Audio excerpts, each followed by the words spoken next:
Queen in the black wildwood. Her entire world was grey, completely devoid of all colour. In the distance stood the massive black wildwood, a forest so thick and dark it appeared to be black. It was surrounded by a muddy bog with rich, fertile, ebony-coloured earth as far as the eye could see. Black clouds hung low in the gloomy sky. A light frost from the morning dew and chilly air dusted the black earth. The ground churned slowly at her feet as slithering tree roots moved with new life, cutting a path in the loose earth like snakes ploughing a field. Some roots snatched small rodents scurrying through the forest, dragging them beneath the surface with suffocating power. Run. With evil purpose, a cold, grey mist roiled through skeletal trees and over the sinking black mud. The rolling mist in the grey sky rumbled like thunder approaching in a torturous storm. It was odd, though. The air was still and quiet elsewhere, but the mist dipped lower, closer to the earth, and moved with the deadly intention of pursuit and apprehension.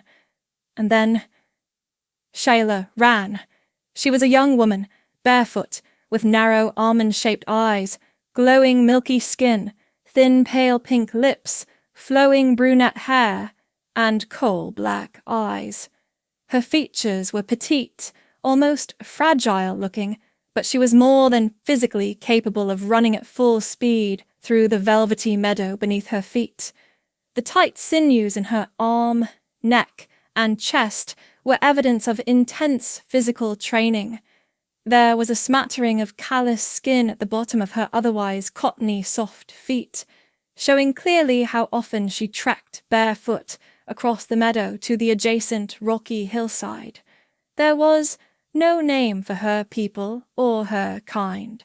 She was who she was, and at this moment her appearance was irrelevant because everyone shared similar features.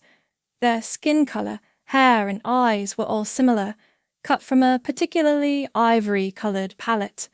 As for features, some men were naturally more handsome than others, and some women were more beautiful than those around them. Shayla was of the most exquisite sort, beauty that instigates wars and turns men against each other. But all these things were irrelevant at this time and place. Shayla ran for her life, but not even her beauty could save her. She fearfully hurtled through the muddy meadow as the grey mist pursued her with a vengeance, roiling like a whirlpool. Its otherworldly whisper called to vines and tree roots, compelling them to reach for Shayla's plodding feet, but narrowly missed. Heavy breath, panic in her eyes. Shayla's heart began to beat like a drum, thundering in her ears. Each pulse drowned out the sounds of the wind, pushing the angry, malicious fog after her. Her royal red tunic ripped at the seam as she vaulted a toppled tree. The grey fog, only meters behind her now, turned black as it narrowed the gap between it and her. A baby's playful giggle echoed from deep within the fog. Shayla's maternal instincts kicked in and compelled her to look back. Caught off guard, she lost her footing, stumbled, and fell. The black fog surrounded her, spinning as a tornado with Shayla caught helplessly in the eye of the storm. Enchanted and terrified by the child's laughter, she turned within the eye of the storm, searching for the source of the child's voice. She was lost in the thundering confusion of wind and rain, but dared to look deeper inside the thick, living blackness. She saw a glimmering gold hilt jutting up through the mud at her feet. As she reached for it, the child's laughter faded, replaced by mournful sobbing that grew louder with each breath. The cries boomed to a crescendo, louder than the thunderous roar of the black tornado. The eerie combination of sounds raised the hairs on Shayla's neck as she searched her heart for one final shred of courage to face the inevitable. She snatched the hilt and lifted a beautiful ornate gold sword from the wet earth. Red rubies and green emeralds adorned the pommel, and no grain of moist earth remained on the blade. The black fog swirled around her, sucking up dirt, rocks, and branches. It was an earthen maelstrom with deadly intentions.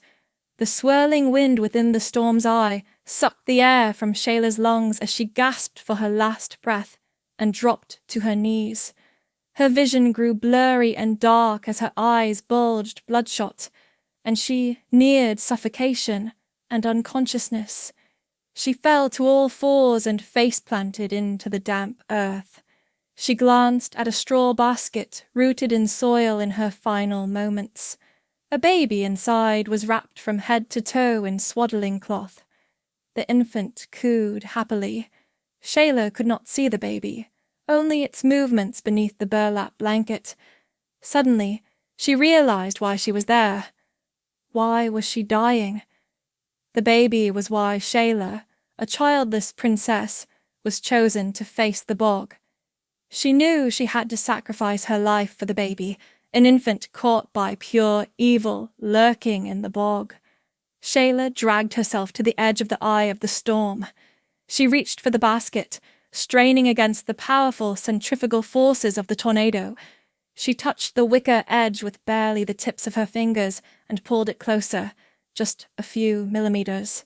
Suddenly, the basket was sucked into an earthen vortex, removing the child, mud, small animals, trees, fog, black earth, black tornado, and even the grey sky with it. With one loud swoosh, it was all gone. Shayla stared in frightful wonder as the world around her instantly transformed.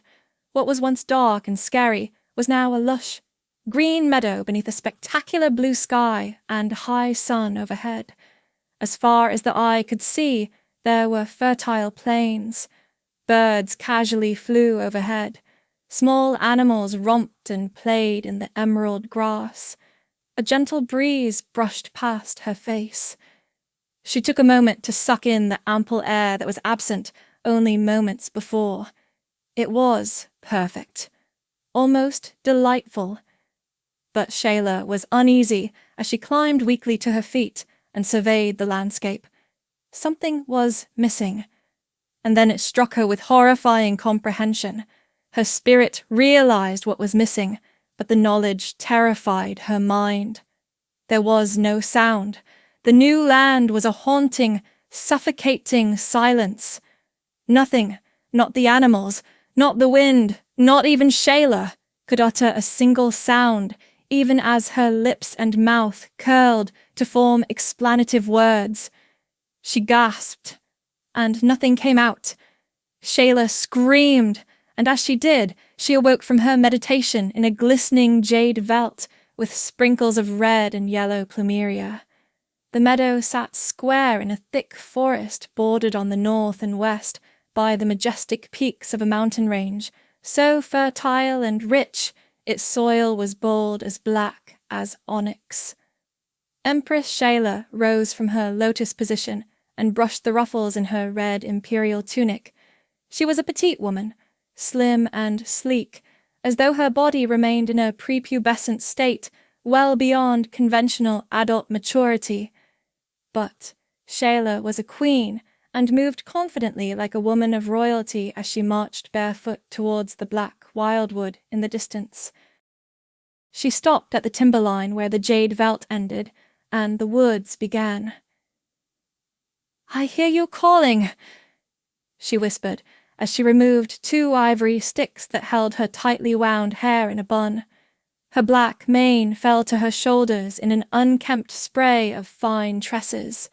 Keeping her eyes locked on the dark distance of the forest, she marched barefoot past the ruggedly grey bark and magnificent jade leaves drooping from low-hanging branches. Deeper and deeper, she walked into the woods until the forest's canopy completely blotted out the sun. Shayla meandered barefoot through the wet loam of the black wildwood for many hours. The sun, barely visible through a thick blanket of leaves and tree limbs, was slowly settling below the horizon. Her eyes had glazed over long ago, and her distant stare was the only evidence of the purpose with which she marched.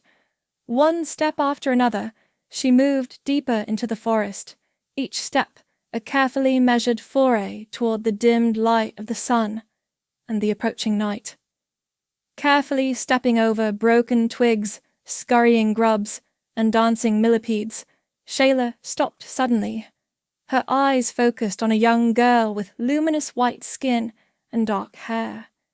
The girl was oblivious to another human presence as she walked through the woods, completely at ease with the curious forest sounds echoing far and near. Shayla noted that the girl dressed as a young princess, imperial fashion, crimson, green, silk, and hemp. The girl bore a striking resemblance to Shayla. Shayla followed the young girl through the woods, across a crystal-clear stream, and over a downed tree with a hollow trunk caused by mischievous beavers. Here was a land barely touched by human hands, and the animals had no fear of what man could do. Shayla stopped at the edge of the clearing to watch the little girl approach a distinguished and regal older man, standing patiently. His hair was fried and white, but stretched down his back to his thighs.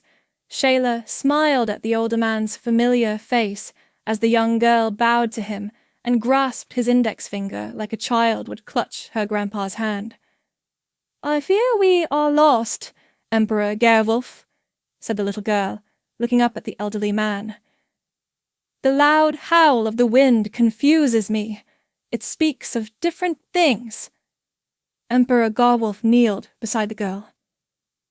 "It is not wind you hear," he replied. "It is the whispering spirit of the black wildwood. It has chosen you." There were many legends of the whispering spirits in the black wildwood. Some were comforting and mellow, others were cautionary tales to naughty children at bedtime to inspire good behavior. But the most profound tales, the tales lost to most except a distinguished few, were the tales about the black wildwood as savior and protector of the people of the enchanted land of Nyansuat, claimed by Gerwolf Xiang, a noble warrior, who later became king when he unified the warring territories to the north and south of the black wildwood.